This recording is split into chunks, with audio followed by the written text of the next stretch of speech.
সুপ্রিয় দর্শক, আসসালামু আলাইকুম রহমতুল্লাহি ওয়া বারাকাতুহু। আজকে আপনাদের অতি জরুরি কিছু গুরুত্বপূর্ণ কথা বলবো। তা হলো, আপনারা সবাই জানেন যে আহ, ইদানিং এক বছর যাবত আমাদের মুসলিম কান্ট্রি ফিলিস্তিন, মুসলমানদের প্রাণ কেন্দ্র, হৃদয়ের স্পন্দন, বাইতুল মুকাদ্দাস আল আকসা, এই ফিলিস্তিনবাসীকে এই জালেমেরা, এই কাফেররা, ইহুদিরা খুব নির্যাতন টর্চার করিতেছে। ইতিপূর্বে আরো অনেক আগে থেকেই এই নির্যাতন টর্চার এই জালেমেরা করতেছে। তা আপনারা যে যেখান থেকে পারেন, যেভাবে পারেন, এই জালেমের বিরুদ্ধে রুখে দাঁড়ান, এই জালেমের বিরুদ্ধে হুঙ্কার দেন, এই জালেমের বিরুদ্ধে প্রতিরোধ গড়ে তুলুন। যেভাবেই হোক আমাদের এই ফিলিস্তিনি মুসলমানদেরকে অবশ্যই অবশ্যই সাহায্য করতে হবে। এটা আমাদের ইমানি দায়িত্ব। মসজিদুল আল আকসা আমাদের প্রথম ক্যাবলা, এই ক্যাবলাকে উদ্ধার করতে হবে।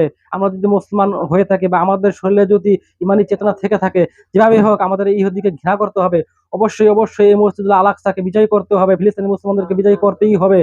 আমাদেরকে এই দাওয়াতি কাজ করে, এই হুঙ্কার দিয়ে, যেভাবেই হোক মানুষদেরকে সারা বিশ্ব থেকে এই মুসলমানদের অবশ্যই অবশ্যই জাগা উচিত। তাদের অবশ্যই উচিত এই মুসলমানদেরকে সাহায্য করা, ফিলিস্তিনি মুসলমানদেরকে সাহায্য করা।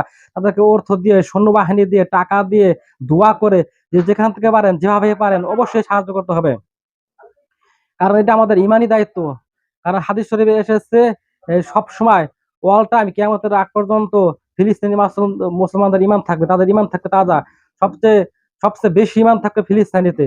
মসজিদুল আল আকসা, এই জেরুজালেমে যারা থাকে, মসজিদুল আল আকসা আশেপাশে যারা থাকে, তাদের ইমান থাকবে খুবই তাজা, খুবই মজবুত ইমান। তাদের মতো ইমানদার পৃথিবীতে আর কোন রাষ্ট্র থাকবে না। তারা আমাদের মডেল, তারা আমাদের আইকন। তাদেরকে অবশ্যই অবশ্যই অনুসরণ করতে হবে। কোরআন হাদিস ভিত্তিক যে কথাগুলো আসে বা যেই আহ্বান আসে, অবশ্যই তাদেরকে অনুসরণ করতেই হবে। তাই আপনারা যে যেখান থেকে পারেন বেশি বেশি ফিলিস্তিনি মুসলমানদেরকে সাহায্য করবেন, বেশি বেশি দোয়া করবেন। এটা আমাদের ইমানি দায়িত্ব। কারণ আমরা ফিলিস্তিনি আল আকসা মসজিদের প্রতি ইমান আনছি, অবশ্যই আমাদের ইমানি দায়িত্ব। আমাদের অবশ্যই সাহায্য করতে হবে। এখান থেকেই জানেন যে এখান থেকে ঈসা আলাইহিস সালাম আসবে, এখান থেকেই ইমাম মাহাদি সাহেব এখান থেকে তিনি নেতৃত্ব দিবেন, ঈসা আলাইহিস সালাম এখান থেকে নেতৃত্ব দিবেন। এই ফিলিস্তিনি মাঠে আমাদের আখেরাতে মৃত্যুবার, এখানে হাসরের মাঠের স্টেজ। এটি একটি গুরুত্বপূর্ণ জায়গা। তাই ফিলিস্তিনি অত্যন্ত অত্যন্ত জরুরি গুরুত্বপূর্ণ জায়গা। তাই ফিলিস্তিনি এই মুজাহিদদেরকে, এই ফিলিস্তিনি ইমানদার মুজাহিদদেরকে অবশ্যই সাহায্য করতে হবে। যে যেখান থেকে পারেন অবশ্যই গড়ে তুলুন, প্রতিরোধ গড়ে তুলুন। যে যেখান থেকে পারেন অবশ্যই ফিলিস্তিনি মুসলমানদের বিরুদ্ধে আন্দোলন করুন, সংগ্রাম করুন। অবশ্যই অবশ্যই তাদের বিরুদ্ধে কথা বলুন, উঁচু কণ্ঠে কথা বলুন। যেভাবেই হোক, যে যেখানে থাকেন, বা আমাদের রাষ্ট্রীয়ভাবে অবশ্যই অবশ্যই সরকারের হচ্ছে তাদেরকে সাহায্য সহযোগিতা করা। প্রয়োজন হলে বাংলাদেশ থেকে সৈন্য পাঠান, প্রয়োজন হলে টাকা পাঠান। অবশ্যই প্রতিটি জনগণের টাকা দিতে ইচ্ছুক, সবার কাছ থেকে টাকা চাঁদা কালেকশন করুন, অবশ্যই সবাই টাকা দিবে। তাদেরকে, ফিলিস্তিনি মুসলমানদেরকে অবশ্যই আপনারা সাহায্য করে সহযোগিতা করবেন।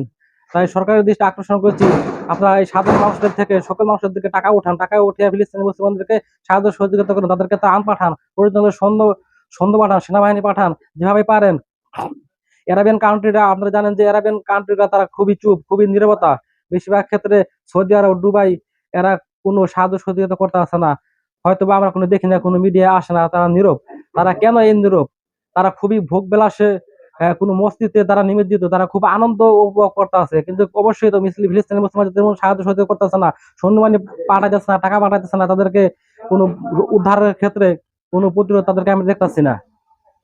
তাই অবশ্যই অ্যারাবিয়ান কান্ট্রিদের মুসলমানদের এইগুলা উচিত, অ্যারাবিয়ান কান্ট্রির এই সরকারের এই তাদের দায়িত্ব অবশ্যই এগুলা নজর দেওয়া। এখানে তারা যেভাবে পারে, যেমনে পারে, তাদেরকে ফিলিস্তিনি মুসলমানদেরকে উদ্ধার করা।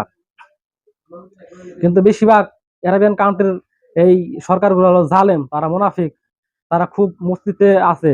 কারণ তারা মানুষদের প্রতি খুবই নির্যাতন টর্চার করে।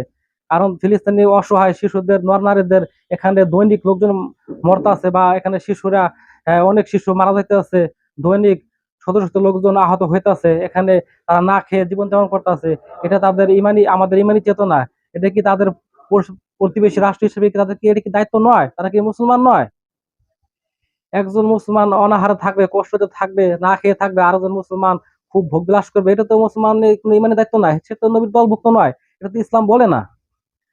তাই অবশ্যই আমরা এই আরাবিয়ান কান্ট্রির মুসলমানদেরকে বা সরকারকে আহ্বান করব, তাদেরকে সাহায্য সহযোগিতা করুন।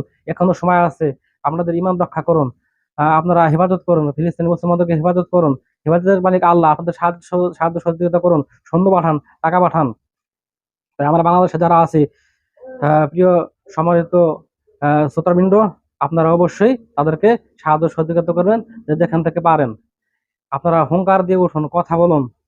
ফিলিস্তিনি মুসলিমদের পাশে থাকুন। তাই এই বলেই আমার এই সংক্ষিপ্ত আলোচনা শেষ করছি। আসসালামু আলাইকুম রহমতুল্লাহ বারাকাতুহু।